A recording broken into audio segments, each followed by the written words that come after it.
Assalamualaikum warahmatullahi wabarakatuh. Izin memperkenalkan diri, nama saya Amanda Putri Lestari dari kelas 2A dengan NIM 24882110002. Prodi Pendidikan Bahasa dan Sastra Indonesia IPI Garut. Baik, di sini saya akan mempresentasikan analisis novel Pada Sebuah Kapal karya N. Hadini dengan menggunakan pendekatan struktural.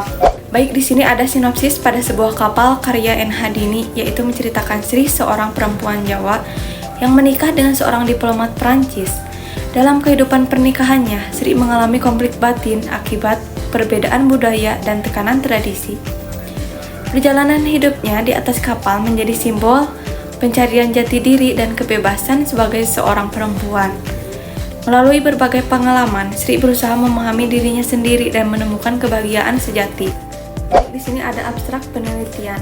Penelitian ini bertujuan menganalisis unsur intrinsik novel Pada Sebuah Kapal karya N. Hadini dengan pendekatan struktural, menggunakan metode deskriptif kualitatif. Melalui studi pustaka, analisis meliputi tema, tokoh, latar, alur, sudut pandang, gaya bahasa, dan amanat. Hasil penelitian ini menunjukkan bahwa novel ini memiliki struktur yang padu dengan tema perjuangan perempuan dalam mencari jati diri dan kebebasan hidup, serta merefleksikan konflik batin perempuan dalam menghadapi cinta, budaya, dan eksistensi diri. Yang ada tempel. Tema utama novel Pada Sebuah Kapal adalah perjuangan perempuan dalam mencari jati diri, kebebasan, dan makna hidup. Tema ini tercermin melalui konflik batin tokoh utama yang berada di antara tuntutan budaya, cinta, dan keinginan untuk menjadi pribadi yang merdeka. Di sini ada tokoh dan penokohan. Di sini ada beberapa tokoh, yaitu Sri sebagai tokoh utama. Sri adalah seorang perempuan Jawa yang sensitif, reflektif, cerdas, dan mengalami konflik batin yang mendalam dalam pernikahannya.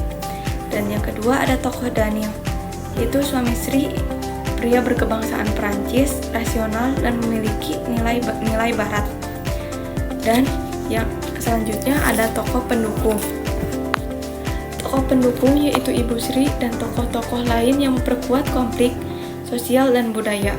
Selanjutnya ada latar.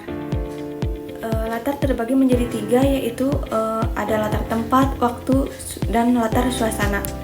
Untuk latar tempat, yaitu berada di kapal laut Indonesia atau Jawa dan Perancis. Untuk latar waktu, sekitar tahun 1960-an. Dan selanjutnya ada latar suasana. Latar suasana ini yaitu melankolis, reflektif, dan kontemplatif. Selanjutnya ada alur atau plot. Alur dalam novel ini adalah alur campuran maju atau mundur. Cerita dimulai dari perjalanan di kapal, kemudian diselingi kilas balik masa lalu tokoh utama. Tahapan alur meliputi berbagai hal, yaitu meliputi pengenalan, munculnya konflik, klimaks, anti klimaks, dan penyelesaian. Di sini ada sudut pandang. Novel Pada Sebuah Kapal menggunakan sudut pandang orang pertama, yaitu aku, yang membuat cerita terasa lebih intim dan personal.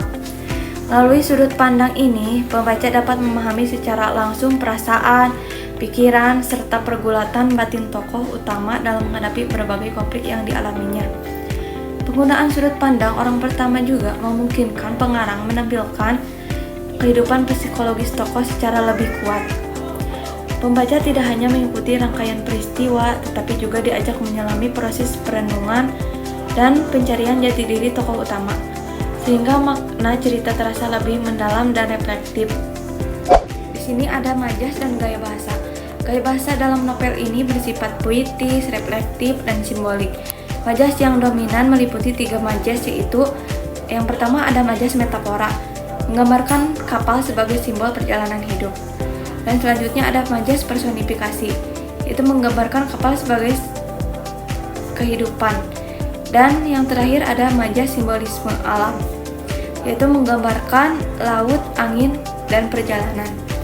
Gaya bahasa tersebut memperkuat suasana batin dan makna filosofis cerita. Dan selanjutnya ada amanat. Amanat dalam novel Pada Sebuah Kapal karya N. Hadini menegaskan bahwa perempuan perlu memiliki kesadaran diri, keberanian, dan kemandirian dalam menentukan arah hidupnya.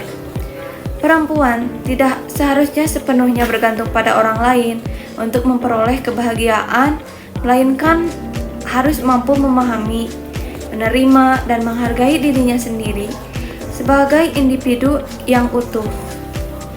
Selain itu, novel ini menyampaikan pesan cinta seharusnya memberikan ruang bagi kebebasan dan pertumbuhan pribadi, bukan justru mengekang identitas seseorang.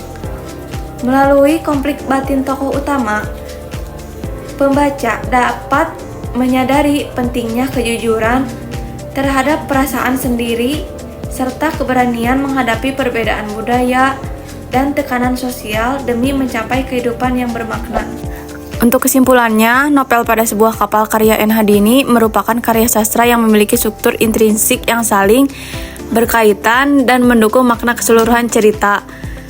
Melalui tema, tokoh, alur, latar, sudut pandang, dan gaya bahasa berpadu secara harmonis dalam menggambarkan perjuangan batin perempuan. Novel ini tidak hanya bernilai estetis, tetapi juga mengandung pesan kemanusiaan dan refleksi eksistensial yang mendalam. Cukup sekian apa yang dapat saya sampaikan. Mohon maaf bila ada salah kata. Wabillahi taufiq wal hidayah. Wassalamualaikum warahmatullahi wabarakatuh.